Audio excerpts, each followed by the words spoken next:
Listo, Laura, cuando quieras. Listo. Bien, acá. Bueno, entonces el día de hoy les voy a hablar de las enzimas cardíacas como marcadores de la función cardíaca. Mi nombre pues es Laura Camila Parra Cárdenas. Mi tutor para esta charla fue el doctor John Camacho. Entonces, pues inicialmente les voy a hablar, hacer como un pequeño recorderis de la fisiología muscular cardíaca. Posteriormente vamos a hablar un poquito de cada una de las enzimas y ya al final de los usos clínicos que tenemos para ellas, sobre todo en pediatría. Entonces, digamos que tenemos que recordar que el músculo cardíaco pues tiene sus fibras musculares dispuestas en una forma de sinsitio. Esto significa que están unidas entre sí en forma de serie y en paralelo por estos discos intercalados que están acá señalados. Esto nos va a permitir que, digamos que al excitar solamente una de estas células, se me van a despolarizar todas las demás, permitiendo que pues, el potencial de acción sea más rápido. Entonces, pues, cada fibra muscular va a tener muchas miofibrillas, estar formada por ellas, y estas a su vez formadas por sarcómeros. Estas están divididas entre sí por las líneas Z que vemos acá y están formadas por los filamentos de actina, que son estos que se ven acá, que pasan de sarcómera a sarcómera y van a formar la banda I. Y las fibras de los filamentos de miosina que están señalados en esta parte, que van a formar la banda A del sarcómero. Entonces, para esto es importante que recordemos la estructura de las fibras de actina y de miosina. Entonces, la actina y las fibras de actina van a estar formadas por tropomiosina, actina y el complejo de troponinas. Entonces, la actina y la tropomiosina van a formar una fibra de doble cadena que tienen sus puntos activos o de actina, que son aquellos que se van a unir como tal a la miosina para ya posteriormente generar la contracción. Y estos puntos activos son importantes porque van a estar, digamos que cubiertos por el complejo de las troponinas. Estas pues se van a tener tres subunidades que son la troponina I, aquella que se une a la actina directamente, la troponina T, que se va a unir a la tropomiosina, y la troponina C, que se va a unir al calcio. Entonces, una vez llega el potencial de acción, lo que va a hacer es que me va a generar o pues me va a activar la liberación de calcio en el retículo endoplasmático. Este calcio se va a unir acá a su troponina C, va a formar un cambio en la configuración del complejo de troponinas, permitiendo que ese punto de actina esté, digamos que visible, o permitiendo la unión con las cabezas del puente cruzado de la miosina. Entonces, digamos que formando acá como tal ya la contracción muscular. En este momento es importante que el músculo cardíaco tiene pues una diferencia también con el músculo esquelético, y es que el calcio, además de pues liberarse del retículo endoplásmico, también se libera en los túbulos T, permitiendo que la contracción muscular del corazón sea más efectiva y más fuerte que solamente el músculo estriado. Entonces, ya pasando a los biomarcadores cardíacos, vamos a hacer referencia a ellos como todas aquellas enzimas y proteínas que están vinculadas o asociadas a la lesión del músculo cardíaco.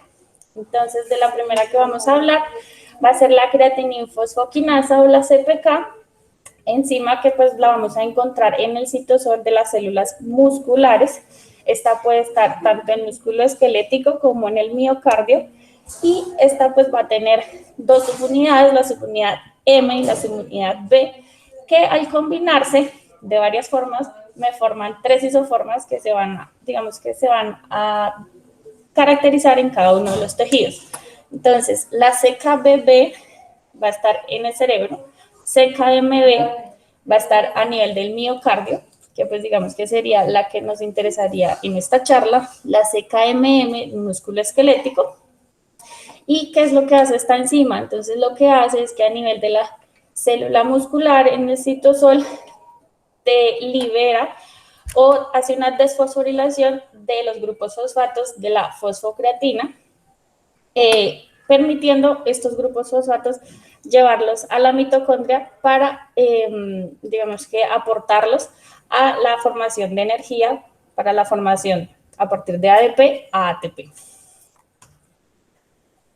Entonces, esta enzima, la CPK, inicialmente, o la CKMB, sobre todo, hacia los años 1980 y 1990, era criterio diagnóstico de infarto agudo al miocardio. Entonces, digamos que siempre lo tomábamos como marcador de necrosis miocárdica cuando estaban elevadas y estaban asociadas a síntomas de isquemia o cambios pues, patológicos o indicativos de isquemia en el electrocardiograma.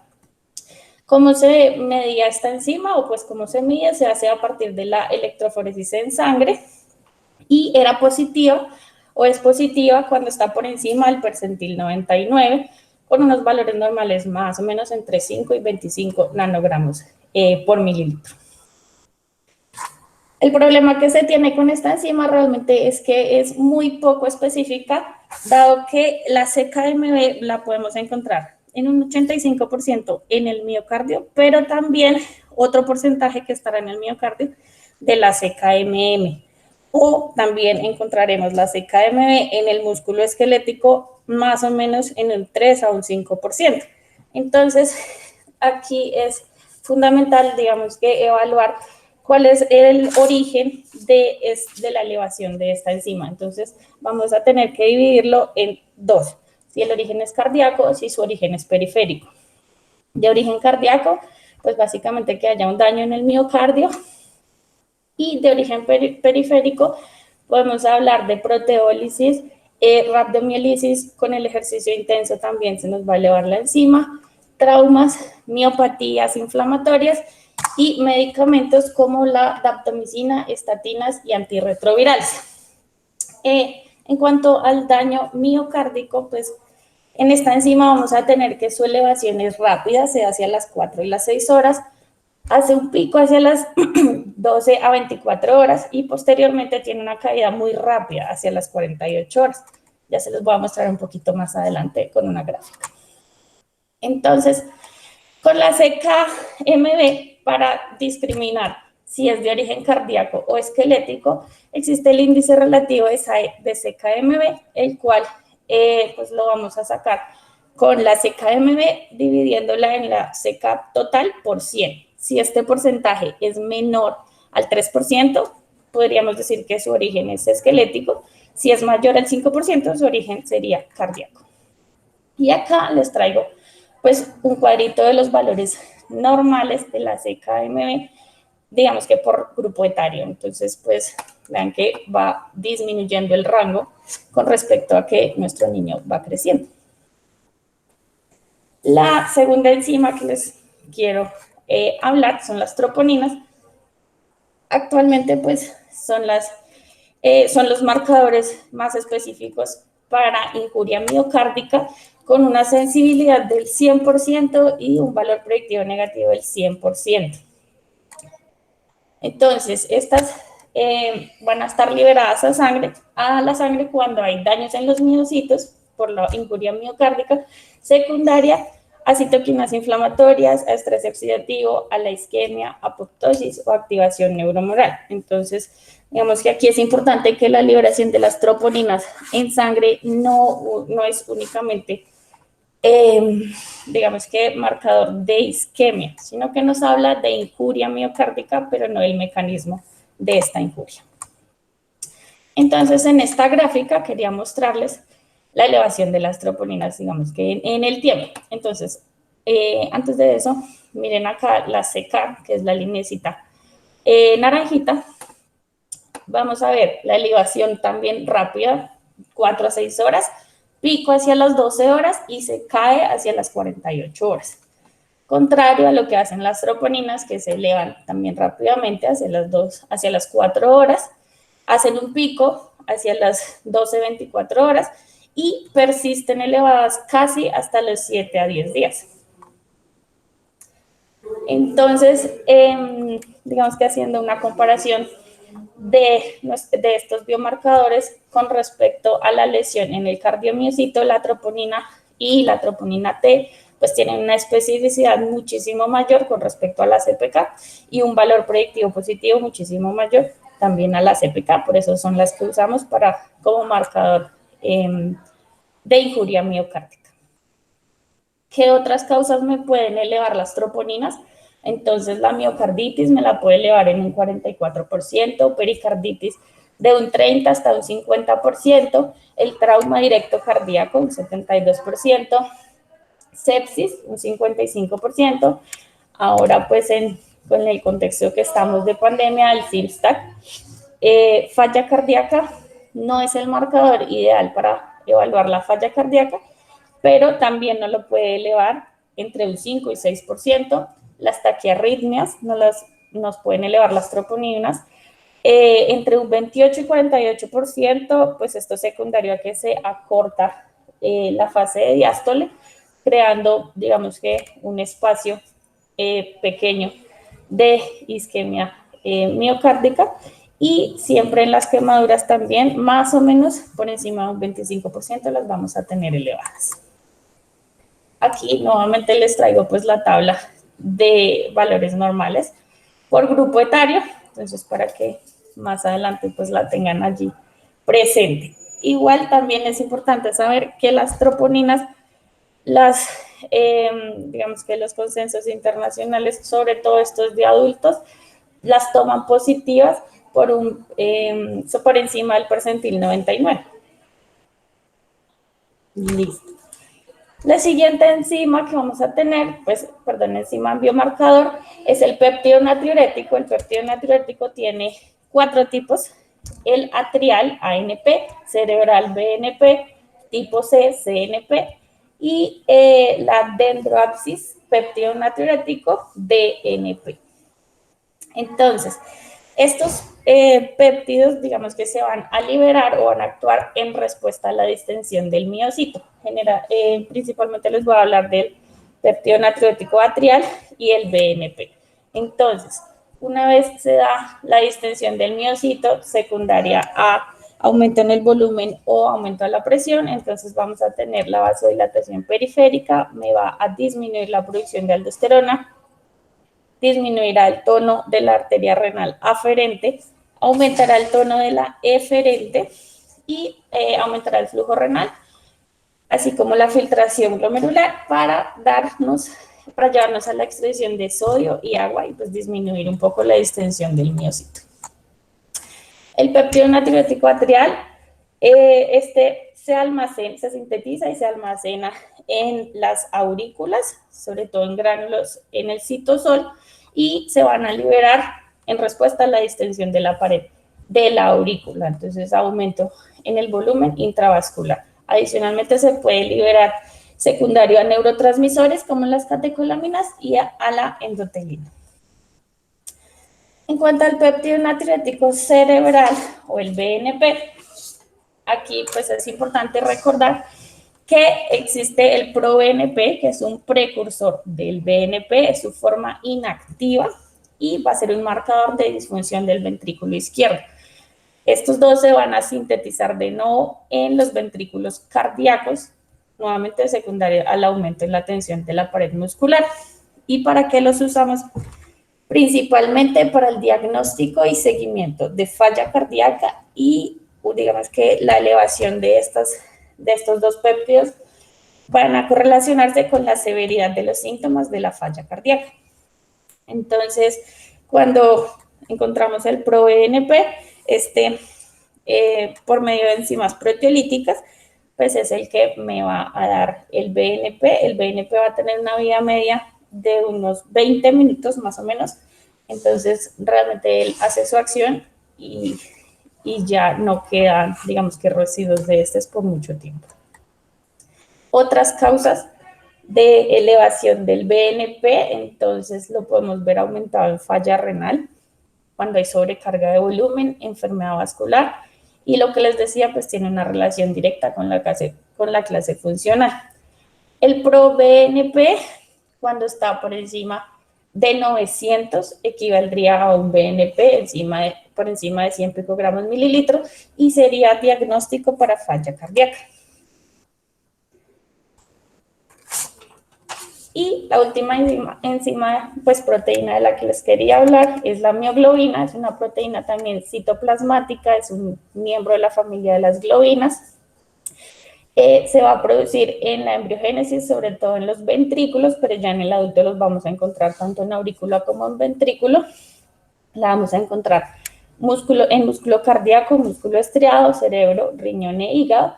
Y digamos que su función es el depósito de oxígeno en el músculo para solventar esos momentos cortos de falta de oxígeno. Por ejemplo, durante la sístole, cuando se da la contracción, esta mioglobina se activa para mantener el metabolismo aeróbico del músculo. Entonces, pues ya entrando un poco en sus usos clínicos, en pediatría, entonces nos decían que lo podríamos usar como marcador de daño miocárdico, seguimiento de una cirugía cardíaca en la que hubo trauma miocárdico o cuando estamos administrando una medicación cardiotóxica, podrían ser seguimiento de la injuria. También se pueden elevar, lo que les decía, en trauma, pericarditis, miocarditis. Los usamos en diagnóstico y seguimiento de falla cardíaca. Y allí mencionaban un dato interesante y era que si las troponinas estuvieran elevadas en la sangre del cordón umbilical, podría ser un marcador de severidad en casos de asfixia para la encefalopatía hipóxico-isquémica. Entonces, el uso clínico de las troponinas en pediatría. Entonces, pues recordemos que es marcador de injuria miocárdica, tiene una sensibilidad del 100%, una especificidad del 99%, valor predictivo positivo del 98% y un valor predictivo negativo del 100%. ¿En qué se nos puede elevar? Entonces, recordemos la isquemia, aunque no es la causa más frecuente en pediatría, pero también se da en miocarditis, pericarditis y en el trauma cardíaco. También la podemos ver elevada en aquellas patologías que me generan un shunt izquierda-derecha en un 5%, cardiopatías que pues sean causantes de sobrecarga de volumen o de presión. En el SIMSTAC se me va a elevar entre un 50 y el 90% en la enfermedad Kawasaki y en la enfermedad renal crónica. Entonces, en cuanto a la pericarditis, ya les dije los porcentajes de elevación, se da secundaria al proceso inflamatorio que está sufriendo el pericardio y pues todo su tejido circundante. Esta pericarditis pues la podemos sospechar cuando hay un paciente con fiebre, que tenga un dolor retroesternal, que sea súbito, que empeore con la inspiración y con el decúbito supinio y adicionalmente que mejore con la inclinación hacia adelante.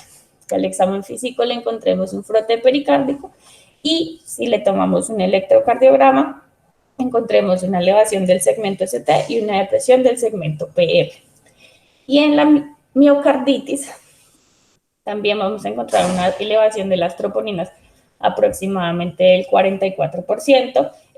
Digamos que este valor puede variar entre normal hasta muy altas. Se va a dar secundaria a la respuesta inflamatoria postviral. Estos pacientes nos hacen vasoespasmo, por eso el dolor torácico es atípico y se puede presentar con una infección respiratoria asociada a fiebre o hasta falla cardíaca y choque. Entonces, en el caso de que tomemos unas troponinas y estas troponinas son positivas, entonces, ¿qué tenemos que hacer? Deberíamos hacer la curva de troponinas. Entonces, en caso de que la troponina en el momento del ingreso me dé pues menor a 5 negativa, pues yo descarto la isquemia miocárdica. Si este valor me da entre 5 y 11, tomo un control hacia la hora. Si tengo un delta menor a 2 puntos, lo descarto también. Si el valor inicial me da entre 12 y 51, a la hora tomo un control. Si este me da entre 3 o 4 puntos, pues de delta, debería tomar un control hacia las 3 horas. Si tengo un delta más o menos de 12, puedo considerar la isquemia. Y si la troponina inicial está entre 12 y 51, a la hora le tomo un control con un delta de 5 más o menos. También considero la isquemia. Y si ya definitivamente en la primera toma de troponinas está por encima de 52, ya considero la isquemia inicialmente. No tendría que hacer un control. Entonces, digamos que haciendo un resumen grande, independientemente de los síntomas, si un niño tiene una elevación de la troponina, este nos va a dar un pronóstico de mayor hospitalización, mayor necesidad de ventilación mecánica y mayor mortalidad. Entonces, pues el papel de la troponina para nosotros nos hablaría tanto de diagnóstico como de pronóstico en el escenario de un paciente pediátrico. Ya pasando al BNP y al ProBNP, digamos que su principal uso es en falla cardíaca. Lo podríamos tomar para evaluar la disnea de nuestro paciente si este es de origen cardíaco. Evaluar pues el diagnóstico de falla cardíaca aguda descompensada. El ProBNP me puede ayudar para el seguimiento de la falla cardíaca crónica y la hipertensión pulmonar. También nos habla, como les decía, de la severidad de la sobrecarga, es decir, de la severidad de los síntomas, y lo podríamos tomar como seguimiento de la falla cardíaca también en niños. En cuanto al CKMB, lo que les decía, pues su uso principal hace algunos años era el diagnóstico del infarto agudo al miocardio. Sin embargo, pues era una enzima que no es muy específica para el corazón como tal, entonces la podemos ver elevada en cualquier lesión muscular, la podemos usar para la evaluación de mialgias, para el seguimiento de enfermedades neuromusculares y en cuanto cuando sospechamos una rhabdomiólisis. Entonces, en conclusiones que queríamos dejar, entonces recordar que las enzimas cardíacas nos hablan de lesión o injuria del cardiomiocito, pero no del mecanismo de la lesión. Entonces, siempre nuestro diagnóstico tiene que estar basado en la clínica del paciente y recordar que pues, son una ayuda diagnóstica y pues no nos van a decir exactamente cuál es la causa de esa injuria. Entonces, ¿cuándo tomarlas? En quien yo sospeche un dolor torácico, en quien yo sospeche una etiología cardíaca, es decir, que esté asociado, además del dolor, a síncope, a palpitaciones, quienes tengan historia de muerte súbita o enfermedad cardíaca en su familia, o que yo les encuentre un examen físico anormal. En quien yo sospeche pericarditis, miocarditis, en el SIMSTAC, enfermedad Kawasaki, o en un paciente que tenga un compromiso sistémico inflamatorio importante. Entonces, en el caso de que yo encuentre cualquier troponina positiva, pues siempre hacerle su seguimiento con la curva de troponinas que ya les mencioné. Y pues eso era lo que queríamos revisar de las enzimas cardíacas.